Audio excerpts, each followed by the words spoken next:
Human rights lawyer Femi Falana have advised the presidential candidate of the Labour Party Peter Obi and other leaders of the party to desist from visiting those who destroy Nigerians if they seek to rule the country. He said this during the Labour Party national retreat held in Abuja. The senior advocate of Nigeria hoping that the party won't be able to seize power by adopting such methods, saying that would not mobilize Nigerian people. In his words, he said, "I was very reluctant to come here today because, as Fidel Castro once did, he went to America and they asked him to speak. He said, I don't want to annoy a very powerful enemies in his territory. Let me challenge the leaders of the Labour Party. You are not going to get power in Nigeria by adopting the same method of the bourgeois. If you want to mobilize the Nigerian people, you must go beyond visiting those who destroy the country."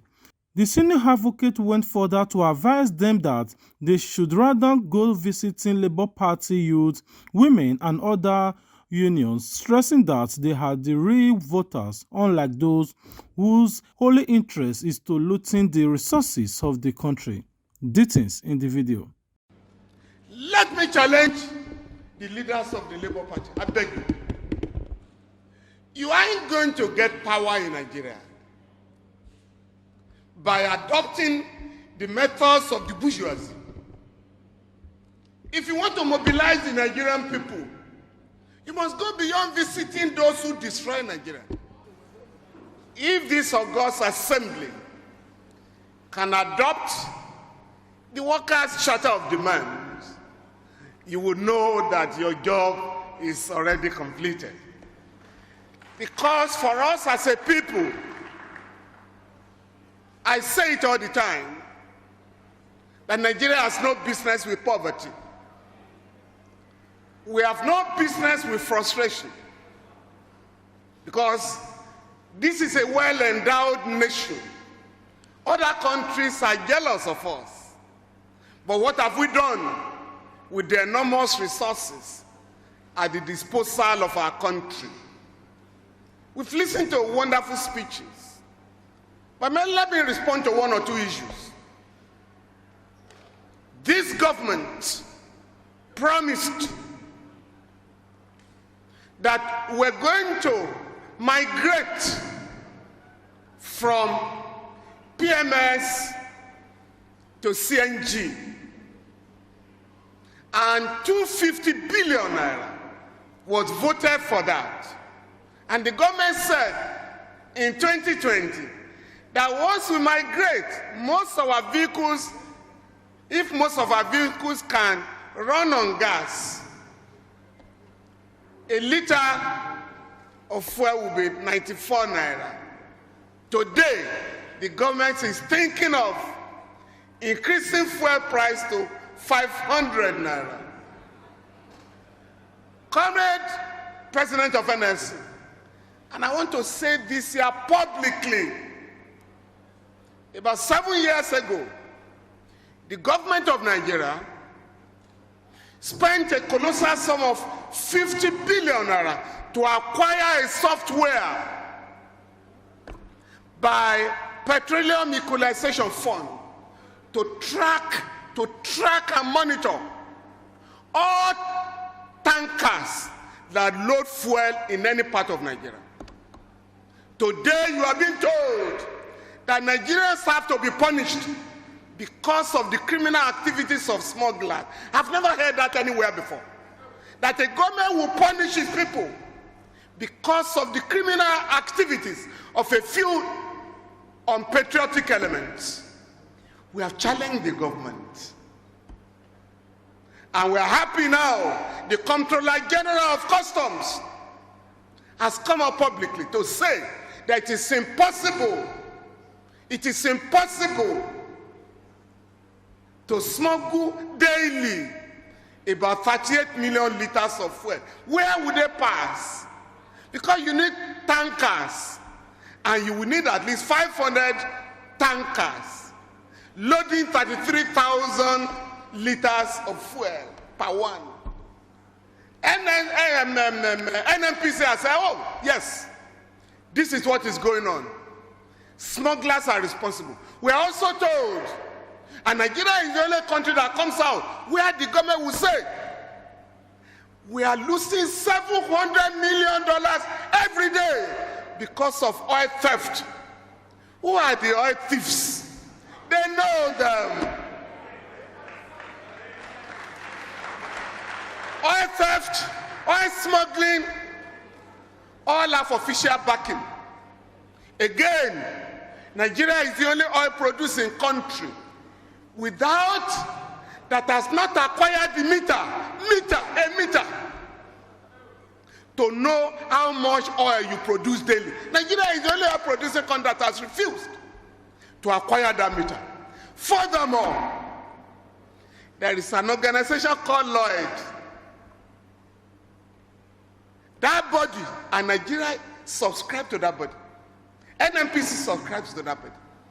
That body knows and has a record of all ships that load what to any part of the world. Nigeria has access to that body. Yet we are told we don't know who is stealing our oil and where the oil is being taken to. Now we did a study, January 2011 to December 2014. We discovered, and we made the information available to the government. Nothing has happened. One port, Philadelphia port in America. The oil that left Nigeria, the charge in that country, the difference between what was recorded here and what was recorded there was 62.5 million barrels of crude oil, valued at $12.7 billion. One port.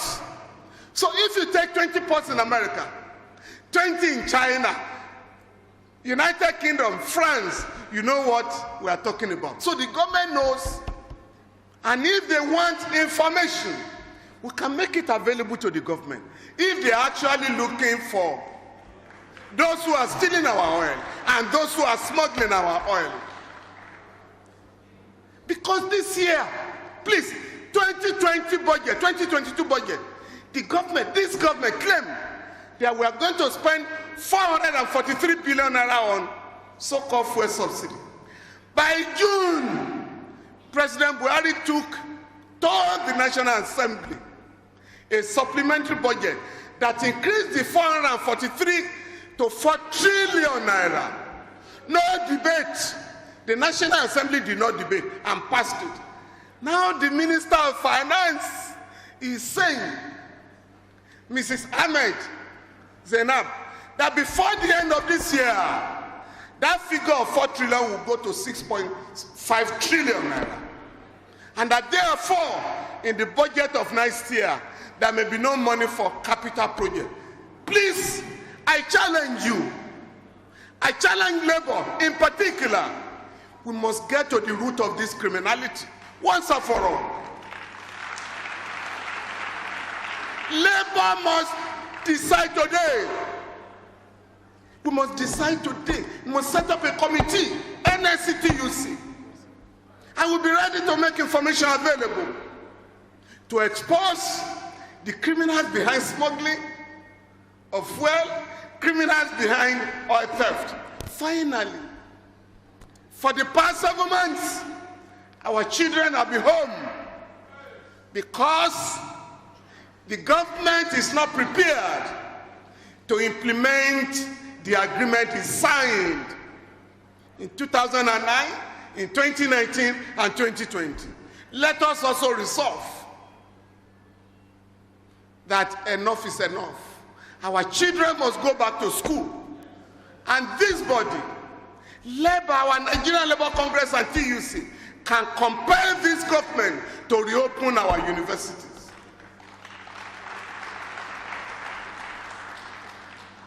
I was very reluctant to come here to speak because as Fidel Castro once did, he went to America and they asked him to speak. He said, I don't want to offend a powerful enemy in his own territory. Let me challenge the leaders of the Labour Party. I beg you. You ain't going to get power in Nigeria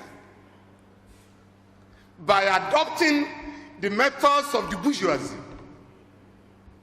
If you want to mobilize the Nigerian people, you must go beyond visiting those who destroy Nigeria.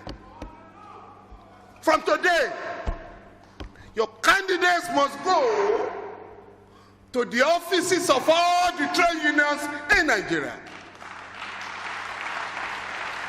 The offices of women organizations, youth organizations, because the people you are competing with, please notice, have acquired, albeit illegally, unbelievable sums of money. And what do they want to do? They want to bribe voters because they have weaponized poverty. Therefore, you cannot operate on the same terrain. And the president of NIC and TUC have made the point that you have the largest structures in Nigeria. Please go out from today to revitalize those structures so that these guys can know that never be business as usual in Nigeria again. Time is on our side. Oh yes. Because Nigerians have lost faith in them. They are now running from pillar to post. When they say you have no structure, tell them the people are the structures of power. The people are the centers of power. Power is lying on the street in Nigeria once again. You don't know? The man in Aso Rock says, I am tired, I want to go home. Those who want to take over power from him, they are also tired, you know that? Therefore, power is lying on the street of Nigeria. Are you ready to pick it? Thank you.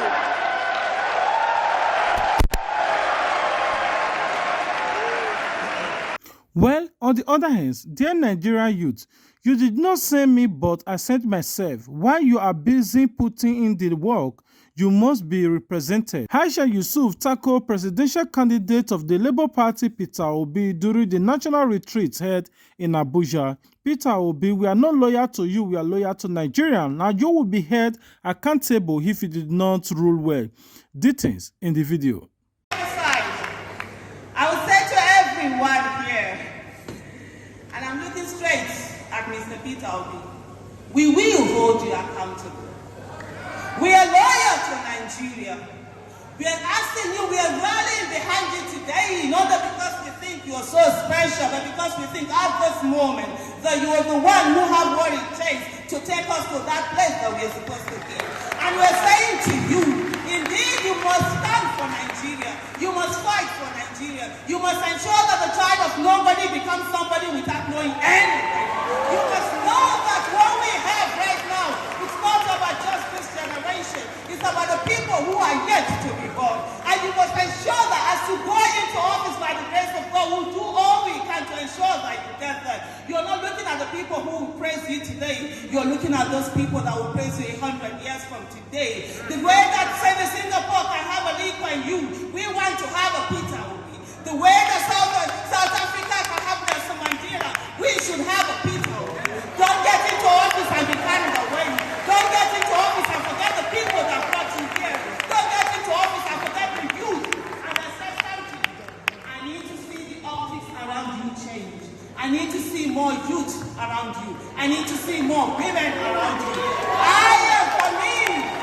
And I will say it categorically because I see a lot of people who keep asking, I'm not interested in any position. I'm not going to work for you. I will hold you accountable so that you give Nigeria the best that Nigeria deserves. Thank you.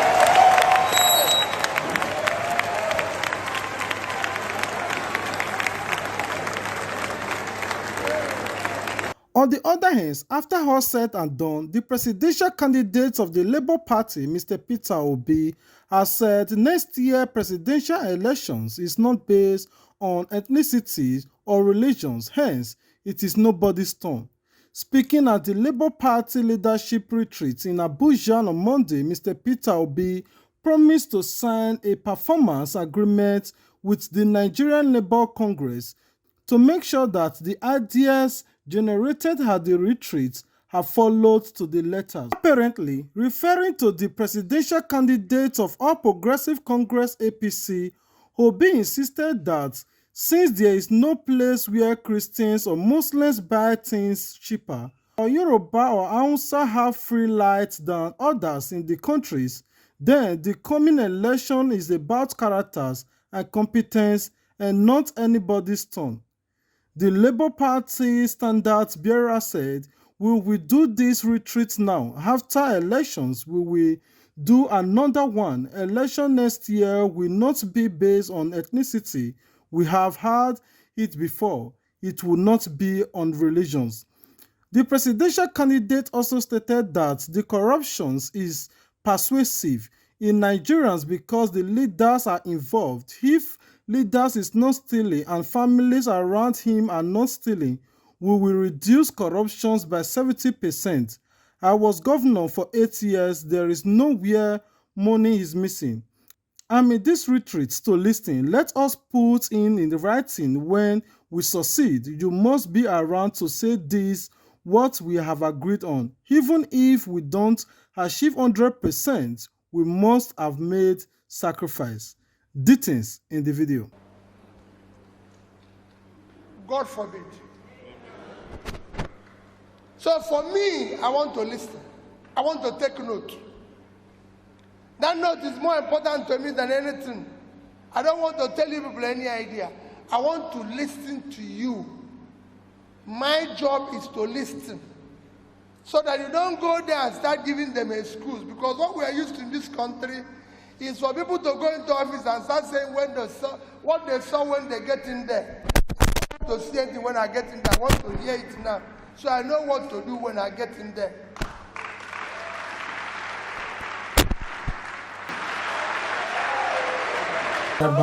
Thank you for always coming back to watch our videos from Facebook, from YouTube. We really appreciate everyone that is supporting us. If it's the first time of coming across our videos, why not take a moment of your time to visit our platform and follow us on Facebook and subscribe to our YouTube channel. This is the only way you can support us, by sharing and commenting and giving your view about these specific videos. Until we meet again, stay tuned with Nabi TV. Peace out. Don't forget to subscribe to get notified. And as you the show your support, now say God bless you too. Sense on the bed. Plan B TV.